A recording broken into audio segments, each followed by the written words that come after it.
नमस्कार, बिहारी शान में आपका स्वागत है। मैं हूं आलोक। आज हम लोग आए हुए हैं सीट के प्रेस कॉन्फ्रेंस में। यहां जन घोषणा पत्र का विमोचन हो रहा है। आइए जानते हैं किन किन मुद्दों पे बात करते हैं।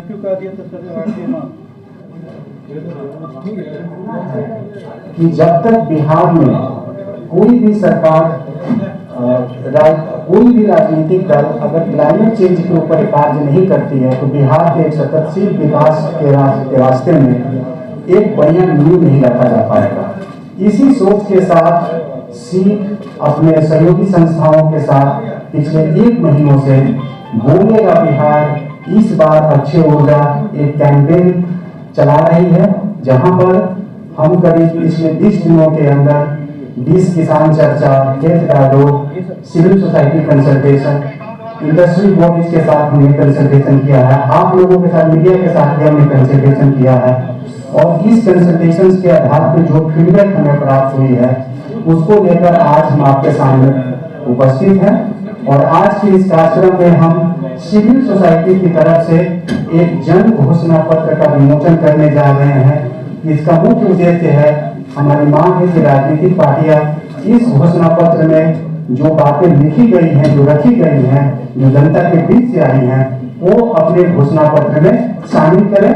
कई मुद्दों के बारे में जिक्र किया गया है, उसमें खासकर जलवायु परिवर्तन, पानी, वायु प्रदूषण, बिजली, अक्षय ऊर्जा, कृषि और साथ ही साथ उद्योग धंधों से संबंधित जो भी मुद्दे हैं क्लाइमेट चेंज को लेकर, उसके बारे में विस्तार से जिक्र किया गया है। परिवर्तन से जो संबंधित मुख्य बातें हैं जो हम चाहते हैं कि राजनीतिक पार्टियां अपने घोषणा पत्र में शामिल करें, उसके बारे में थोड़ा प्रकाश कर दिया। अभिषेक जी, सबसे महत्वपूर्ण है जो सेक्शन है वो है जलवायु परिवर्तन को लेकर।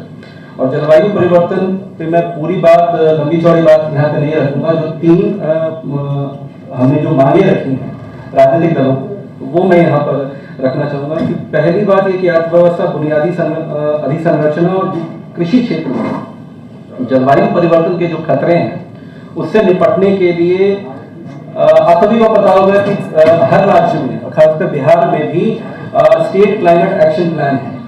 ये स्टेट क्लाइमेट एक्शन प्लान का इम्प्लीमेंटेशन नहीं हुआ है।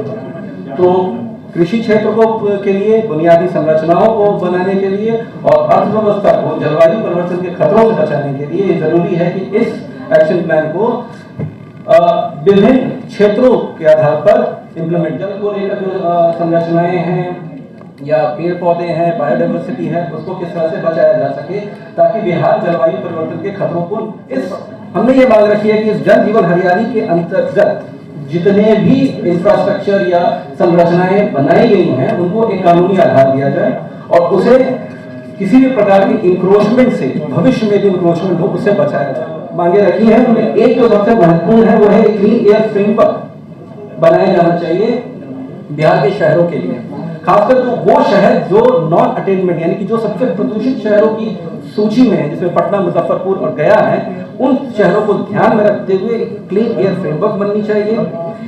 Clean air quality monitoring station जो है पटना में 3 हैं रियल टाइम, मुजफ्फरपुर और गया में 1 है। ये आबादी के हिसाब से बहुत ही कम है। यहाँ पर मॉनिटरिंग स्टेशनों की संख्या बढ़ाई जानी चाहिए। महत्वपूर्ण सजेशन दिए हैं। एक तो ये कि बिहार में बहुत सारे traditional water resource, surface water resource system हुआ करती थी, जैसे कि आरा, आइन, पोखर, इनरा, खासकर दक्षिण बिहार में जहाँ पर बारिश कम होती थी पर वहाँ पर भी सुखाड़ की स्थिति नहीं आती थी पहले। लेकिन जब से इन संसाधनों को खत्म किया गया है, 17 जिले जो हैं दक्षिण बिहार के, वो हमेशा से पिछले कम से कम 5 से 6 साल से प्रभावित हो रहे हैं। और करीब पिछले 10-15 सालों में यहाँ 80,000 करोड़ की फसल खत्म हो गई जलवायु परिवर्तन के कारण। तो अगर हम कुछ ऐसा प्रयास करते हैं जिससे कि वो बचाया जा सके तो हम अमीर और समृद्ध बन सकते हैं। जो मांग है जो घोषणा पत्र में आना चाहिए राजनीतिक पार्टियों का, वो कुछ नया नहीं है, लेकिन उसमें नयापन ये है कि बिहार की जो सभ्यता है वो प्राचीन काल से ही सोलर और यानी सोलर मतलब सूर्य और यहाँ के लोगों के बीच जो अटूट रिश्ता रहा है छठ पूजा के रूप में, हम चाहते हैं कि वो घोषणा पत्र में आए और वो मजबूती से आए, उसको और अटूट रिश्ते के रूप में एक बंधन दिया जाए कृषि के लिए सोलर का शुभारंभ करते हैं।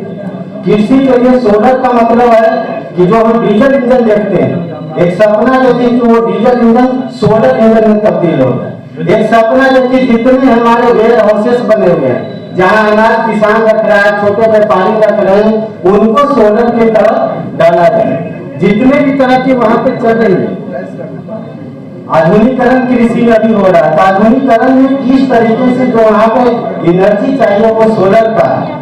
तो हम लोग का जो पूरा इसमें डिमांड है कि मैनिफेस्टो में आना चाहिए कि किस तरीके से सोलर को साथ में लेते हुए जो हमारी सभ्यता में हमेशा से रहा है उसको लेते हुए कृषि को आगे बढ़ाया जाए। और क्योंकि सबसे ज्यादा नुकसान कृषि को हो रहा है जलवायु परिवर्तन से, इसको इससे बचाया जा सकता है। क्लाइमेट का क्या असर होता है। और हमारे यहाँ बिहार में सबसे एक बात मेरे भी मन में था, क्योंकि हम छोटे छोटे उद्योगी के साथ काम करते हैं और उन लोगों का दिक्कत परेशानी कठिनाई सब समझते हैं। हमारे यहाँ देखिए ऐसे बहुत बड़ी इंडस्ट्रीज लगाने के लिए उतना लैंड भी नहीं है, लेकिन जिस तरह से हमारे यहाँ एग्रीकल्चर होता है, सब चीज़ की खेती होती है, तो उसमें एग्रो बेस्ड इंडस्ट्रीज लगाएं। उसके लिए सरकार विशेष package, technology support, financial support सब दे, ताकि हम एनर्जी को लेके भी हम रिस्पॉन्सिव बने, जो कम से कम कार्बन एमिशन हो, सब चीज़ हो। सोलर एनर्जी में देखिए हम लोग यहाँ तो 9 महीना सूरज रहता है, बहुत अच्छा से इसका हम लोग सौर ऊर्जा के लिए टेक्नोलॉजी पार्क लगा लें और उसको इस तरह से केंद्र बिंदु हम लोग बना लें, यहाँ बिहार में सेंटर बना लें, ताकि उसमें हमारी आत्मनिर्भरता हो जाए। सबसे बड़ी बात हमारे यहाँ, चूंकि हम एमएसएमई सेक्टर में काम करते हैं, हमको बहुत संभावना दिखता है कि हम लोग किस तरह से कार्बन बैलेंस करके इमिशन रोकते हुए एक से एक इंडस्ट्री लगा सकते हैं। यहाँ देखिए मोटर व्हीकल्स, ये पॉइंट देखिएगा, ट्रांसपोर्ट सेक्टर जो बहुत इम्पोर्टेंट है। अभी हम लोग ई रिक्शा सब इतना चलता है, इसका हम लोग मैन्युफैक्चरिंग यूनिट लगा सकते हैं और लोग को एक रोजगार का भी सृजन हो सकता है। ये सब चीज के लिए ठोस कानून बनाना पड़ेगा कि आपको पानी का संरक्षण करना है। अभी देखिए एक उदाहरण हम देंगे कि हम कुछ साल पहले टर्की गए थे, वहाँ एक केसारी एयरपोर्ट पर उतरे, वहाँ से कपाडोकिया जगह है 2 घंटे का रास्ता। जो रास्ते में गए कोई भी घर, कोई भी छोटा छोटा उद्योग वहाँ बहुत होता था बिना सोलर एनर्जी का नहीं।